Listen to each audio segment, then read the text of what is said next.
Hola la compagnie, j'espère que vous allez bien. Aujourd'hui, on se retrouve dans une nouvelle vidéo dans laquelle on va parler du HomePod mini. Donc je vous avais fait une petite vidéo déballage il y a de cela quelques jours. Depuis, j'ai pu écouter de la musique diverse et variée avec celui-ci et bien m'amuser avec. Désormais, je vais donc vous dire ce que j'en pense. Donc côté design, il reprend déjà les mêmes finitions que ce qu'on avait sur le gros HomePod, à l'exception que ici, on a un format beaucoup plus petit, d'où son nom évidemment le HomePod mini, et on a deux boutons qui sont déjà sur le dessus de l'appareil, tandis que sur le HomePod classique, le premier qui se trouve juste ici, on a des boutons qui sont en fait seulement visibles quand le HomePod est allumé. Là, ils sont visibles en permanence, donc c'est plutôt cool. Et donc ici, comme vous pouvez le voir, j'ai dans la couleur blanc parce que j'ai voulu changer un peu du noir, voir ce que ça donnait. Et finalement, malgré mes craintes, le blanc tient plutôt bien. Il n'est pas forcément très salissant. Après, si jamais vous préférez les choses plus sobres, optez plutôt pour le noir qui fera un peu plus discret. Bon, désormais, le plus important avec ce HomePod, c'est évidemment le son. Et franchement, c'est très impressionnant pour quelque chose d'aussi petit. Je ne connais aucune enceinte qui est vraiment si petite et qui offre un tel son.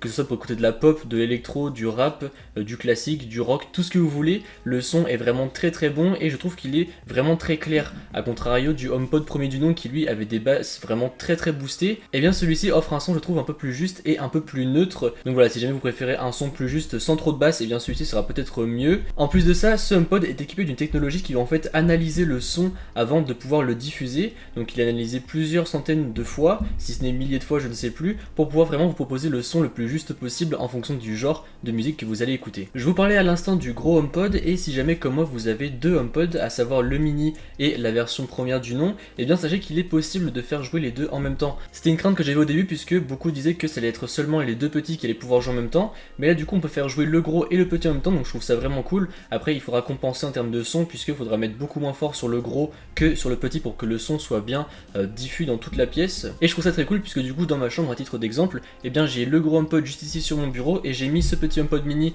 à l'autre bout de la chambre sur un autre meuble et du coup peu importe où je suis dans la chambre, ça m'offre une très bonne qualité de son et j'ai pas l'impression d'avoir des différences. Encore une fois, il suffit juste de bien régler avec le gros et le petit pour compenser justement cette petite taille. Donc pour faire jouer les deux HomePod en même temps, c'est très très simple. Si jamais vous êtes sur Apple Music, vous demandez tout simplement à Siri de vous jouer sur le HomePod mini ainsi que sur le gros, et si jamais vous êtes sur d'autres services musicaux comme par exemple Spotify, vous cliquez sur la petite icône en bas à gauche de votre écran, vous sélectionnez vos deux HomePod en cliquant sur l'un après l'autre et comme ça la musique se mettra sur les deux HomePod, donc vraiment très pratique. Car oui, malheureusement, si vous ne le saviez pas encore, sachez qu'il est uniquement possible de demander à Siri de jouer de la musique d'Apple Music. Il ne pourra pas encore vous mettre de musique depuis Spotify. Par exemple, si vous le dites, dis Siri, mets de la musique sur Spotify, il ne pourra pas le faire.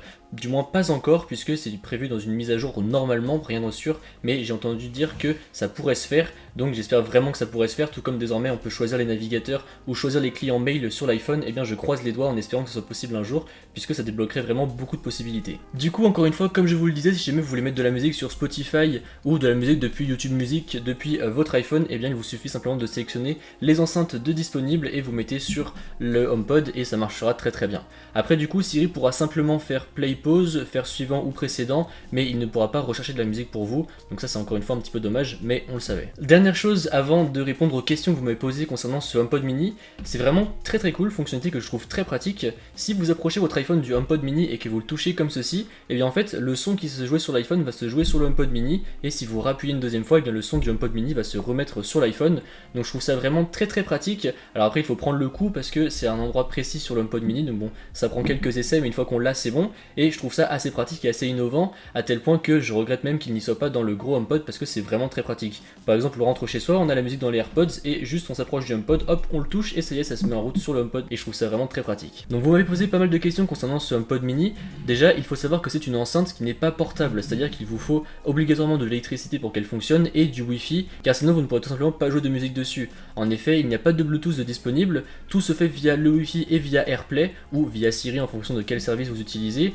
donc sachez qu'il faudra qu'elle soit branchée en permanence et avec une connexion Wi-Fi. Ensuite, pour celles et ceux qui m'ont posé la question, est-ce que vous devriez plutôt partir sur un gros HomePod ou deux HomePod mini?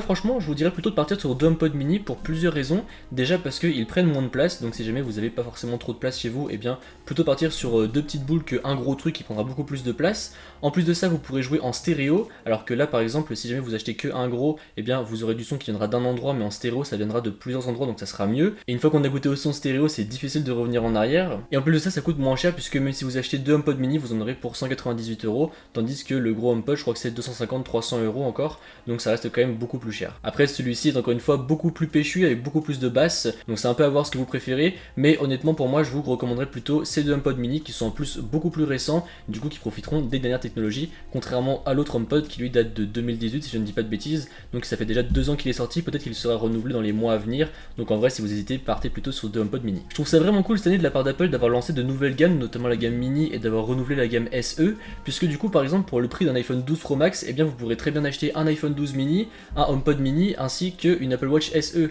Donc si jamais vous désiriez rentrer dans l'écosystème Apple, eh bien je pense que c'est vraiment l'année ou jamais puisque Apple fait quand même beaucoup plus de produits accessibles par rapport à avant. Donc voilà, c'est tout pour cette vidéo, j'espère qu'elle vous a plu. Si c'est le cas, comme d'habitude, n'hésitez pas à mettre un pouce bleu, à me suivre sur les réseaux sociaux qui se trouveront dans la description et à vous abonner. Allez, salut!